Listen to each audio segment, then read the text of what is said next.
I never expected that helping my own mother pay her bills would put me at legal risk. What if I told you that one wrong click, one forgotten receipt, could expose you to lawsuits from your own siblings? Stay with me, because this is the story of how caring for a parent's money quietly became one of the most dangerous things I've ever done. It started innocently enough. My mother's hands began to shake too much to sign checks. Her memory started slipping on due dates and passwords. So I stepped in, the way any loving child would, thinking I was simply lending a hand.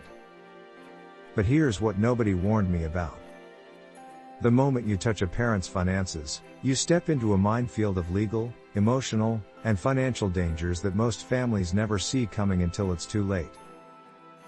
If you are managing, or about to manage, a parent's finances, what I'm about to share could save you from heartbreak, lawsuits, and years of family resentment. Let's start with the danger that blindsided me first. The first hidden trap is emotional blindness. When you love someone, you stop seeing their money as separate from your relationship. You start believing that good intentions are enough protection against mistakes. But good intentions don't hold up in court. They don't satisfy a suspicious sibling who wants to see every transaction explained. Love clouds judgment, and clouded judgment leads to sloppy records, misdocumentation, and decisions made too quickly.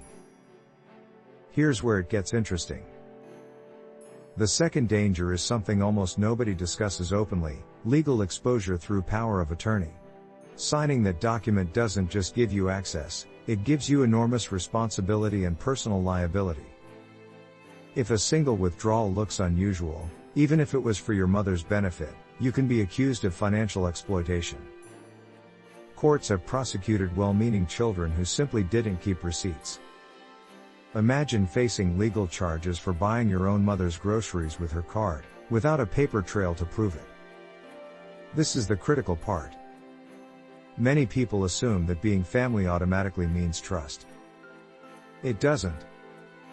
Banks, courts, and even siblings often assume the worst when money moves without clear documentation.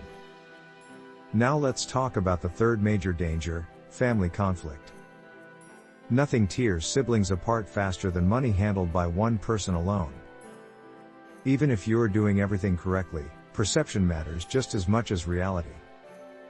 Your siblings may start asking quiet questions. Why did mom's savings drop this month?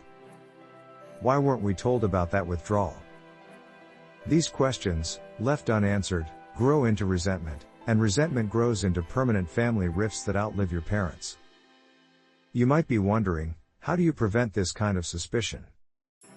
The answer is radical transparency, sharing statements, keeping shared spreadsheets, and inviting siblings into conversations before decisions are made, not after.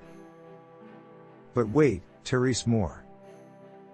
The fourth danger is often overlooked entirely: tax complications. Managing a parent's assets means you may unknowingly trigger gift taxes, capital gains issues, or Medicaid penalties simply by moving money the wrong way. One wrong transfer, done with the best of intentions, can disqualify a parent from receiving long-term care assistance for years. Rules around look-back periods are complicated, strict, and unforgiving to well-meaning families who didn't consult an expert first. Here's a truth that surprised me deeply. The fifth danger is the erosion of your parents' dignity and autonomy. When you take over finances too quickly, you risk making your parent feel powerless in their own life. Imagine being told, at 78 years old, that you can no longer decide how to spend your own money. Even if it's necessary, that moment can feel like losing your identity. Handling this with respect, patience, and involvement is not optional, it's essential. The sixth danger is something I learned the hard way: the overwhelming burden of record keeping. Every receipt, every transaction, every decision must be documented as if you're preparing for an audit, because someday, you might actually face one. This isn't paranoia, it's protection. Courts have ruled against caregivers simply because they couldn't produce evidence for legitimate spending.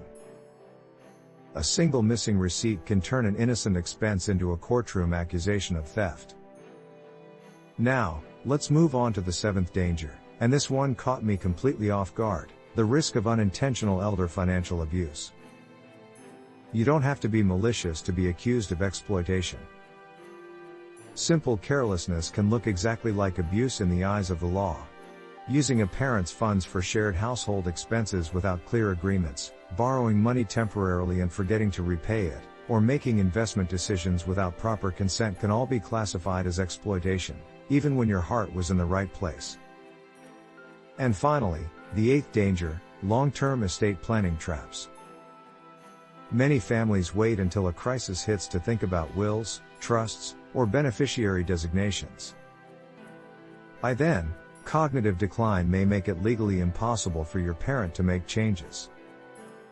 This single delay can result in assets being distributed in ways your parent never intended, causing decades-old family businesses or homes to be lost to unnecessary taxes or legal battles among relatives. So what did I learn from walking through all of this with my own mother? I learned that managing a parent's money isn't just a financial task, it's an emotional, legal, and deeply human responsibility that demands humility. I learned to document everything, communicate constantly with my siblings, and bring in professionals long before problems arose. I learned that protecting my mother's dignity mattered just as much as protecting her bank account. If you are standing at the beginning of this journey, please don't wait for a crisis to force you into action.